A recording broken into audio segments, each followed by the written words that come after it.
prit des premiers contacts. L'observatoire du Mauna Kea se tut tandis que le docteur Elena Rodriguez observait ses relevés avec incrédulité. L'éruption solaire massive qu'elle suivait n'était pas seulement puissante, elle annonçait la fin de la civilisation. L'humanité avait moins de 72 heures avant que l'explosion électromagnétique ne détruise l'atmosphère terrestre, mettant fin à 4 milliards d'années d'évolution en un instant terrible.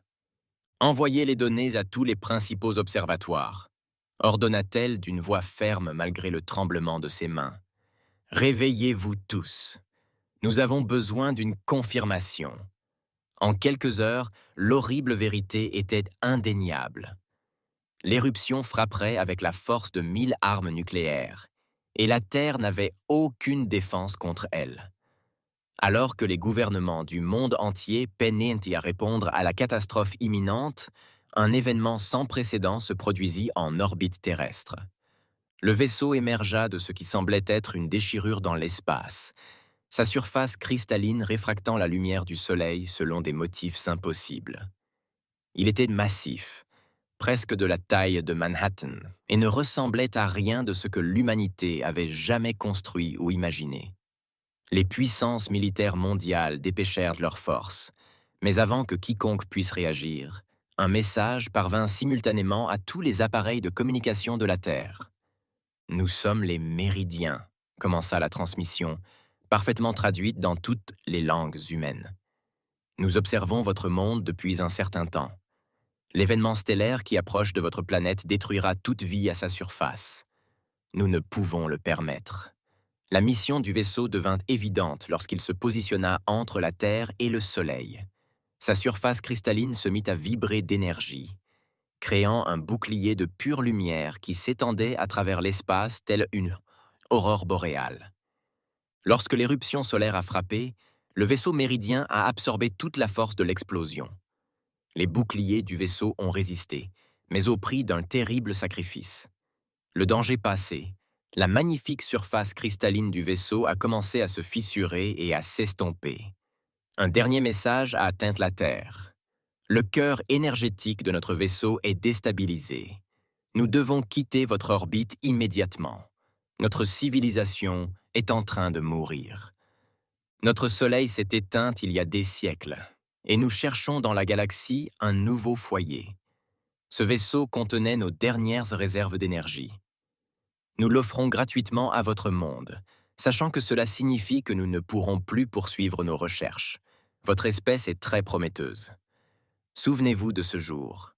Avant que quiconque puisse réagir, le vaisseau endommagé disparut dans une autre déchirure spatiale, ne laissant derrière lui que des fragments de sa coque cristalline qui tombèrent comme des étoiles filantes dans l'atmosphère terrestre. Les plus grands scientifiques du monde se sont empressés de récupérer ces fragments, découvrant qu'ils étaient composés de matériaux défiant les lois de la physique. Chaque fragment contenait plus de progrès technologiques que l'humanité n'en avait accompli dans toute son histoire. Mais plus que la technologie, les Méridiens avaient apporté à l'humanité autre chose, une profonde leçon de sacrifice et une dette qui ne pourrait jamais être véritablement remboursée. Le docteur Rodriguez a dirigé l'équipe de recherche initiale qui a étudié la technologie méridienne. Ils auraient pu utiliser cette énergie pour se sauver, a-t-elle déclaré au Conseil de sécurité des Nations Unies. Au lieu de cela, ils ont choisi de nous sauver. Nous, une espèce qu'ils n'avaient jamais rencontrée. Nous leur devons tout. Les fragments ont révolutionné la technologie humaine.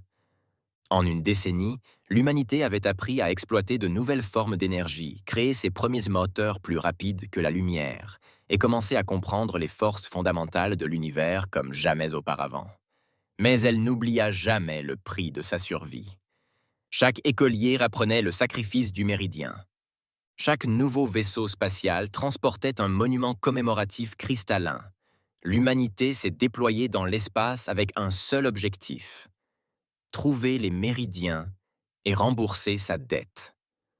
Elle a établi le réseau d'observation stellaire, un vaste réseau de télescopes et de capteurs conçus pour traquer tout signe de la civilisation mourante. 20 ans ont passé. L'humanité s'est répandue dans tout son système solaire, établissant des colonies sur Mars et les lunes de Jupiter. Ils construisirent des vaisseaux capables de parcourir des années-lumière en quelques jours, mais ils ne trouvèrent aucune trace des méridiens. Jusqu'au jour où, à un poste d'écoute isolé de la ceinture de Kuiper, un technicien Yum capta une signature énergétique familière. Elle correspondait parfaitement aux fragments cristallins. Quelque part, à travers l'immensité de l'espace, les méridiens existaient encore. Et désormais, l'humanité avait les moyens de les retrouver. Tandis que le docteur Rodriguez, désormais directrice de l'Agence spatiale de la Terre unie, examinait les données, elle sourit. « Préparez la flotte », ordonna-t-elle. « Il est temps de payer notre dette. » La course pour sauver les méridiens allait commencer, mais personne n'aurait pu prédire la terrible menace qui guettait l'humanité dans l'obscurité entre les étoiles, ni comment sa quête pour sauver ses sauveurs allait changer la galaxie à jamais. L'amiral Sarah Chen, des chasseurs silencieux, se tenait sur la passerelle de l'UES Prometheus, le vaisseau spatial le plus avancé de l'humanité, fixant l'écran holographique avec une horreur grandissante. Devant elle flottait l'image d'un système stellaire mort, non pas naturellement mort, mais assassiné. « Rejouez-le », ordonna-t-elle d'une voix à peine murmurée. Les relevés des capteurs montraient à la même scène invraisemblable. Des structures sombres, semblables à des toiles d'araignée, entouraient ce soleil du système, absorbant littéralement son énergie jusqu'à ce qu'il ne reste plus qu'une enveloppe froide et sombre. Le Prometheus suivait la signature énergétique du méridien depuis 3 mois, lorsqu'il découvrit ce cimetière de monde. 5 planètes, autrefois grouillantes de vie, étaient désormais gelées dans un hiver éternel. Leur soleil, autrefois semblable à celui de la Terre, était réduit en cendres noires. L'amiral et son officier scientifique, le docteur James Patel, s'approchèrent avec une tablette. Nous avons analysé les structures. Elles sont artificielles, mais ne ressemblent à rien de ce que nous avions vu. Elles semblent être de la technologie organique, des machines vivantes se nourrissant directement de l'énergie stellaire. Sarah repensa à ses années à l'Académie, aux histoires des Méridiens et de leurs fils mourants. Était-ce ce qui était arrivé à la planète natale de Méridien? Se demanda-t-elle à voix haute. Une alerte soudaine perça l'atmosphère tendue du pont. De multiples distorsions spatiales furent détectées. L'officier des capteurs cria « Quelque chose arrive !» L'équipage observa, stupéfait, des formes massives émerger du vide. Ils étaient beaux à leur manière terrible, comme des ombres vivantes qui prenaient forme, leur surface ondulant de motifs douloureux à regarder. Là où ils passaient, la lumière même des étoiles semblait faiblir. « Des traqueurs du vide !» souffla le docteur Patel, désignant le nouvel ennemi de l'humanité. Ils ne se nourrissent pas seulement d'étoiles. Ils les traquent. Ita. Civilisation chassante. Les systèmes furtifs du Prometheus, issus de la technologie méridienne, les maintenaient cachés tandis qu'ils observaient les prédateurs cosmiques. Les Voidstalkers se déplaçaient avec une détermination redoutable, déployant leurs toiles drainant l'énergie, se préparant à s'emparer d'une autre étoile. « Suivez leur trajectoire », ordonna Sarah. « Où vont-ils » La réponse arriva quelques instants plus tard, et elle fut glaciale. Les traqueurs du néant se dirigeaient vers la source de la signature de l'énergie méridienne, vers les derniers survivants de la civilisation qui avait sauvé la Terre. Sarah convoqua une conférence d'urgence avec l'état-major du vaisseau. Les Méridiens ont sacrifié leurs dernières réserves d'énergie pour nous sauver d'une éruption solaire, leur rappela-t-elle. Nous comprenons maintenant pourquoi ils cherchaient désespérément un nouveau foyer. Ces créatures ont détruit leur civilisation et elles traquent toujours les survivants. Nous ne pouvons pas les combattre de manière conventionnelle, expliqua le Dr Paddle en montrant les données de leurs capteurs. Ils absorbent les armes énergétiques et leur technologie organique s'adapte à tout dommage. Ils font probablement cela depuis des millions d'années. consumant les civilisations pour assouvir leur soif éternelle. Alors nous ne combattons pas de manière conventionnelle, déclara Sarah. Elle sortit les schémas du projet Hélios, le secret le mieux gardé de l'humanité. Il y a 20 ans, les Méridiens nous ont montré comment manipuler l'énergie stellaire. Nous avons appris plus qu'ils ne le pensaient. Nous avons appris à la créer. Le silence se fit dans la salle tandis que les implications s'imposaient. Le projet Hélios était censé être la solution de l'humanité aux besoins énergétiques éternels.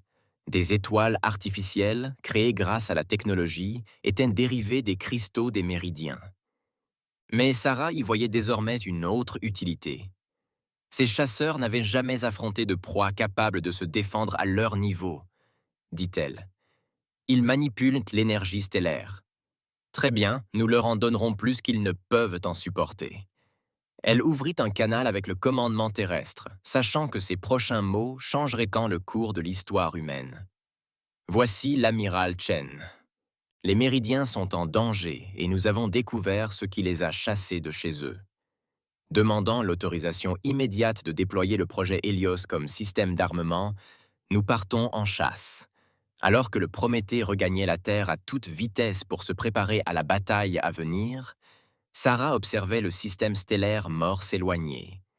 Les traqueurs du néant avaient traqué les Méridiens au loin, et les traqueurs du néant avaient traqué les Méridiens à travers la galaxie, détruisant d'innombrables civilisations sur leur passage. Mais ils n'avaient jamais rencontré d'humains auparavant, et les humains se souvenaient de leur mort. La vraie guerre allait commencer, et cette fois, les chasseurs allaient apprendre ce que signifiait devenir la proie. Opération Gardien des Étoiles. Les immenses chantiers navals, en orbite autour de Mars, bourdonnaient d'une activité sans précédent. Le docteur Elena Rodriguez, septuagénaire mais toujours aussi alerte, observait les ingénieurs installer les noyaux expérimentaux Hélios dans les vaisseaux amiraux de la flotte.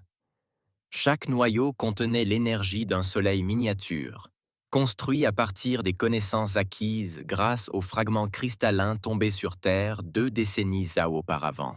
« Ça fonctionnera ?» demanda l'amiral Chen, flottant à ses côtés dans le dôme d'observation. Les deux femmes étaient devenues des amies inattendues lors des préparatifs frénétiques de l'opération militaire la plus ambitieuse de l'humanité. « Les lois de la physique sont exactes, » répondit Alina, ses mains ridées traçant les équations flottant sur l'écran holographique. « Mais nous sommes sur le point de réaliser quelque chose d'inédit. Créer des étoiles artificielles comme armes. Les Voidstalkers se nourrissent d'énergie stellaire, certes, mais que se passe-t-il lorsqu'ils tentent d'en consommer plus qu'ils ne peuvent en gérer? Le plan était audacieux. Que se passe-t-il lorsqu'ils tentent d'en consommer plus qu'ils ne peuvent en gérer? Le plan était audacieux. Le projet Hélios avait été conçu pour créer des étoiles miniatures durables pour la production d'énergie des colonies. Il modifiait désormais la technologie pour créer des masses stellaires instables, des bombes cosmiques capables de submerger les capacités d'absorption d'énergie du Voidstalker. L'opération avait mobilisé des ressources de chaque colonie et village humain. Les avant-postes miniers de la ceinture d'astéroïdes travaillaient 24 heures sur 24 pour fournir des matières premières. Les colonies martiennes avaient converti toute leur capacité industrielle à la production de navires de guerre. Même les bases lunaires avaient été transformées en centre d'entraînement pour les équipages de la flotte. 6 mois, songea Sarah en regardant le chargement d'un autre noyau d'Hélios, 6 mois après leur découverte, et nous sommes sur le point de déclarer la guerre à des êtres qui existent probablement depuis plus longtemps que notre espèce. Elina sourit. La plus grande force de l'humanité ne réside ni dans sa technologie, ni dans ses ressources. C'est sa capacité à s'adapter, à prendre une situation impossible et à la renverser. Les Voidstalkers n'ont jamais affronté d'ennemis capables de les combattre à leurs propres conditions. Les derniers préparatifs se sont déroulés rapidement.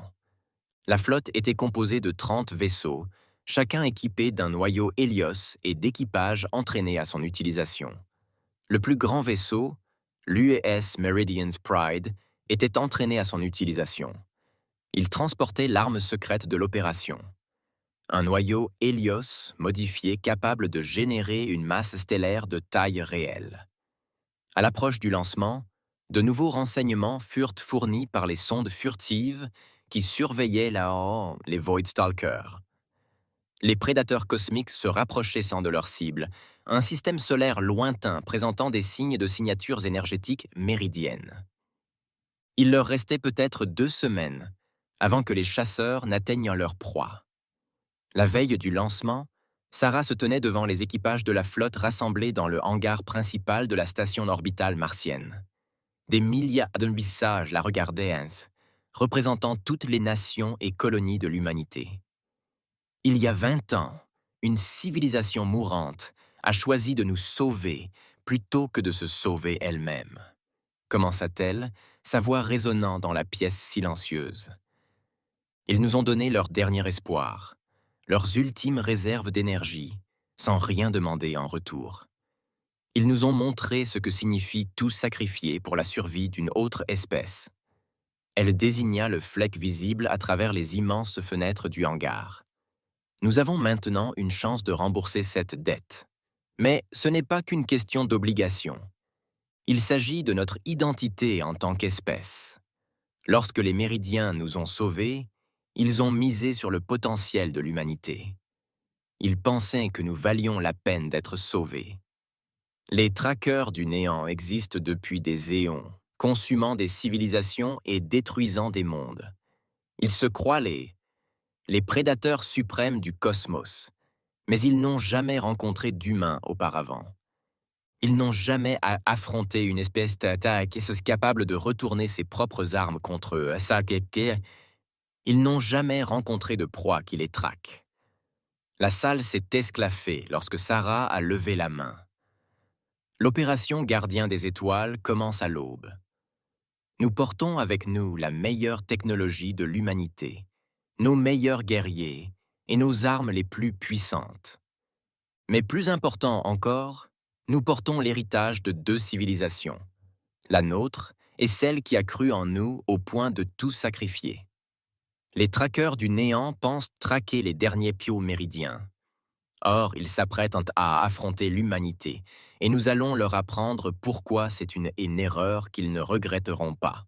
Alors que les équipages se dispersaient vers leur vaisseau, Alina attrapa Sarah par le bras. « Les Méridiens nous ont sauvés grâce à leur lumière mourante », dit doucement le vieux scientifique. « Il est tout à fait approprié que nous les sauvions en créant de nouveaux. » L'aube se leva sur Mars. 30 vaisseaux quittèrent leurs amarres, leur noyau Hélios bourdonnant d'un feu stellaire contenu. Alors qu'ils se préparaient pour le saut à la vitesse de la lumière, Sarah envoya un dernier message au commandement terrestre. L'opération Gardien des Étoiles est lancée. Nous allons rappeler à la galaxie pourquoi il ne faut jamais sous-estimer l'humanité. Chaîne terminée. La flotte disparut dans l'obscurité entre les étoiles, emportant avec elle la réponse de l'humanité aux prédateurs cosmiques qui traquaient les Méridiens depuis si longtemps. Le temps était venu de transformer les chasseurs en proie, la lumière de l'humanité. La flotte humaine quitta son voyage à une vitesse supérieure à la lumière, aux confins du système cible. Devant eux s'étendait un spectacle que personne n'avait jamais vu. Un monde méridien. La planète brillait d'une douce lumière cristalline, ses villes ressemblant à des constellations à la surface. Mais la beauté du spectacle était gâchée par l'approche des ombres des Voidstalkers, leurs formes massives commençant déjà à tisser leur toile drainant l'énergie autour du soleil du système.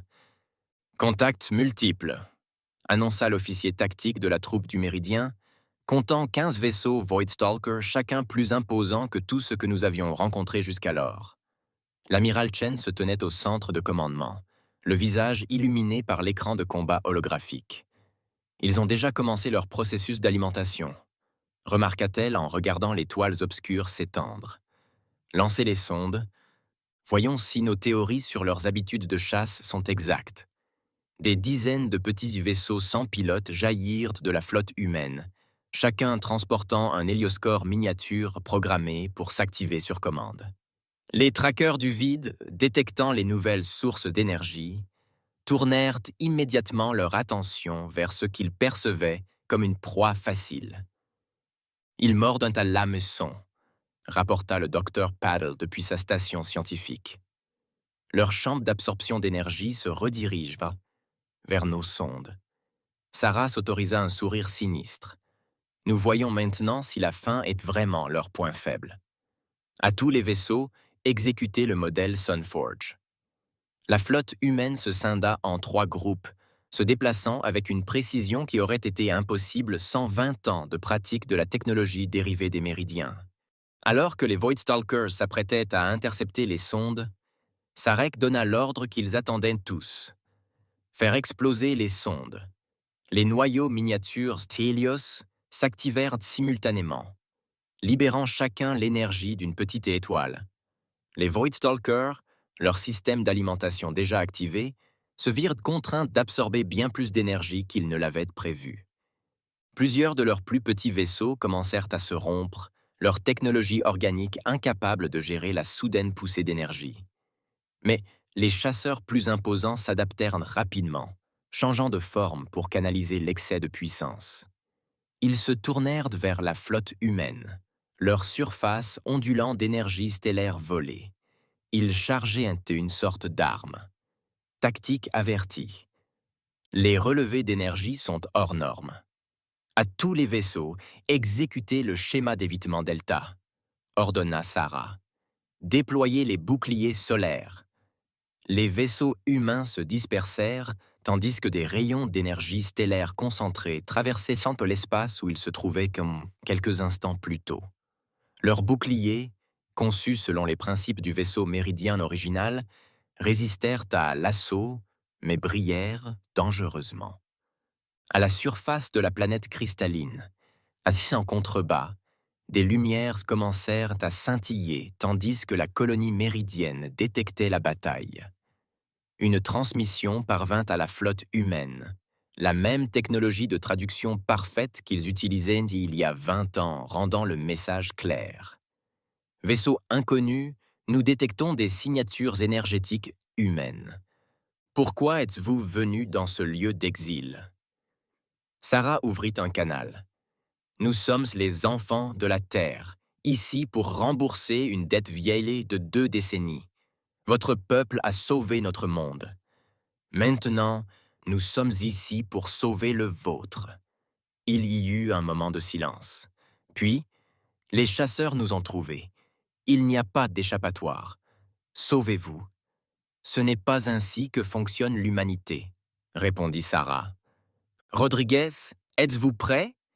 La voix de Delina parvint du poste de communication depuis la baie technique du Méridien. Helios Prime est chargé. On n'aura qu'une seule chance. Sarah se tourna vers son écran tactique.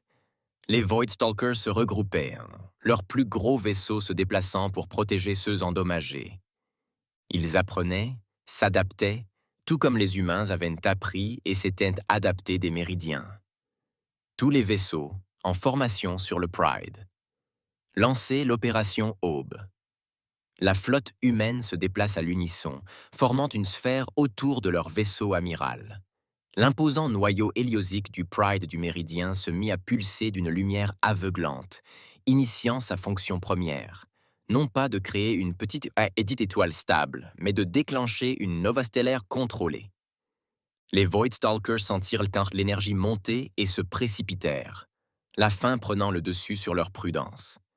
C'était exactement ce sur quoi Sarah s'était attendue. « Maintenant » ordonna-t-elle. Le noyau d'Helios Prime libéra toute sa puissance. L'espace d'un instant, une nouvelle étoile brilla au cœur de la flotte humaine. Les Voidstalkers, déterminés à attaquer, se retrouvèrent pris dans leur propre toile nourricière, incapables de traiter l'ampleur de l'énergie injectée dans leur système. Le résultat fut spectaculaire. Les plus grands Voidstalkers commencèrent à se désagréger, leur technologie organique étant surchargée alors qu'ils tentaient désespérément de contenir la puissance d'une étoile naissante. Les plus petits se désintégrèrent ça purement et simplement, leur matière étant transformée en énergie pure par les forces stellaires qu'ils tentaient d'absorber. Alors que la lumière déclinait, la flotte humaine émergea de derrière leurs boucliers combinés. Des 15 Voidstalkers, seuls les débris subsistaient, éparpillés dans l'espace comme des confettis noirs. Rapport de situation, ordonna Sarah. Des points clignotants jaillissaient de ses yeux. Helios Prime est épuisé mais stable, rapporta Helena. Tous les vaisseaux au rapport. Les pertes sont minimes, principalement dues à l'exposition aux radiations. La colonie méridienne est intacte. Sarah regarda le monde cristallin en contrebas, dont les lumières brillaient dès maintenant avec force et vivacité. Une autre transmission provenait de la surface. Ce que vous avez fait n'aurait pas dû être possible. Comment? Sarah sourit en repensant à ce jour, 20 ans plus tôt, où un vaisseau agonisant avait sauvé son monde. Votre peuple nous a appris que parfois, l'impossible attend simplement quelqu'un prêt à le tenter. Bienvenue dans une galaxie où les Voidstalkers ne sont plus les prédateurs suprêmes. La lumière du soleil naturel du système semblait plus vive tandis que la flotte humaine s'apprêtait à établir le contact avec la colonie méridienne. Français. Ils avaient fait ce qu'aucune autre civilisation n'avait réussi depuis des millions d'années. Ils avaient battu les chasseurs à leur propre jeu. Et ils l'avaient fait non pas grâce à une technologie supérieure ou à une force écrasante, mais grâce à ce qui avait sauvé la Terre il y a si longtemps. La volonté de tout risquer pour sauver une autre espèce. L'héritage de deux mondes.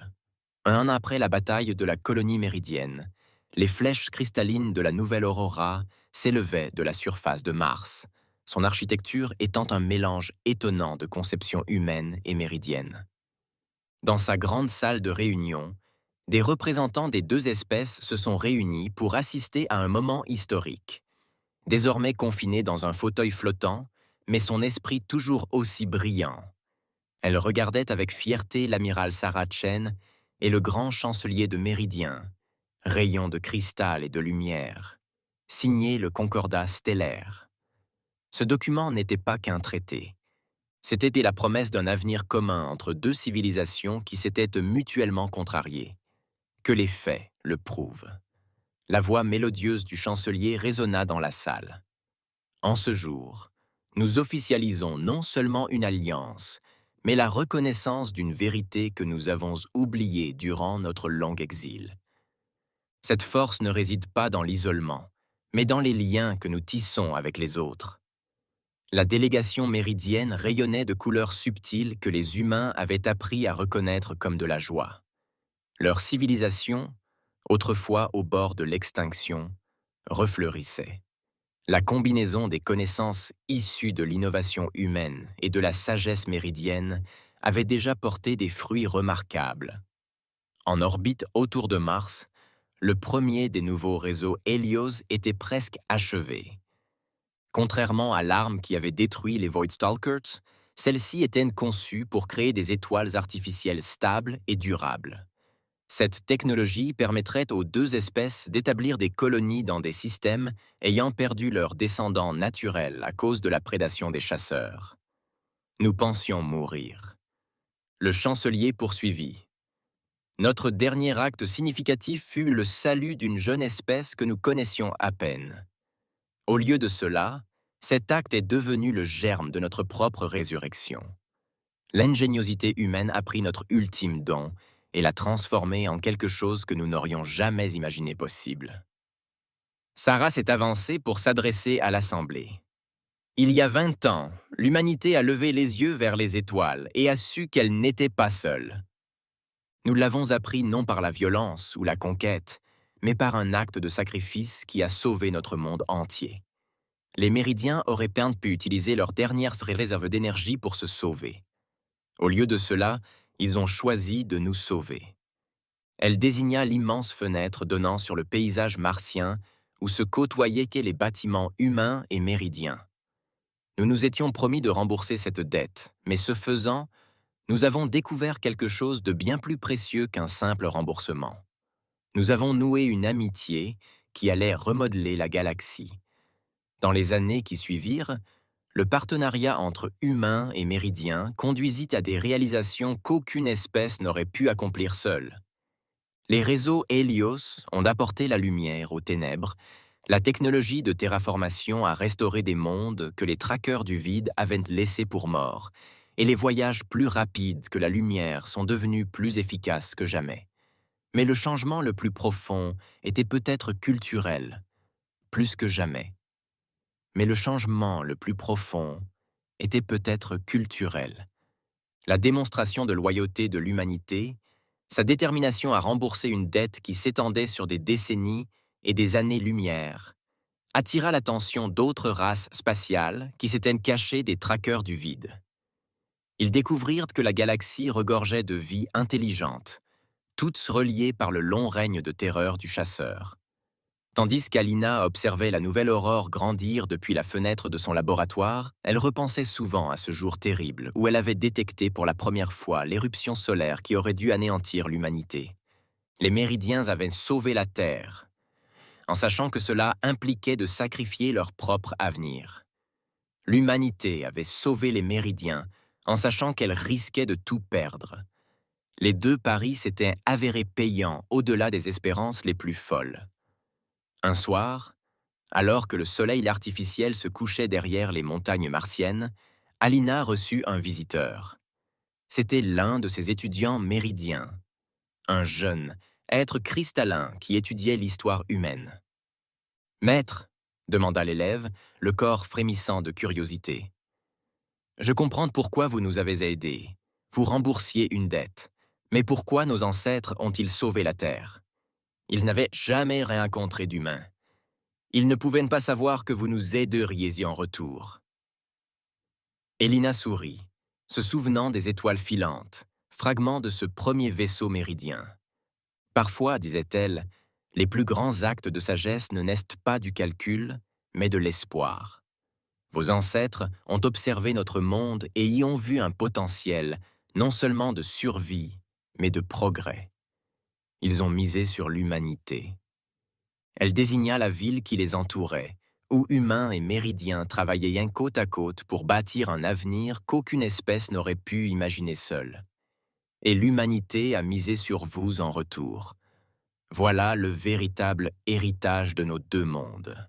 Non pas la technologie que nous avons créée, ni les ennemis que nous avons vaincus, mais la confiance que nous avons placée l'un en l'autre. Au final, cette confiance a donné naissance à quelque chose de remarquable. Un avenir où aucune espèce n'aurait à affronter seule les ténèbres. L'étudiant rayonnait de compréhension en observant la ville. Au loin, un nouveau vaisseau prenait son envol, son équipage étant composé d'humains et de méridiens.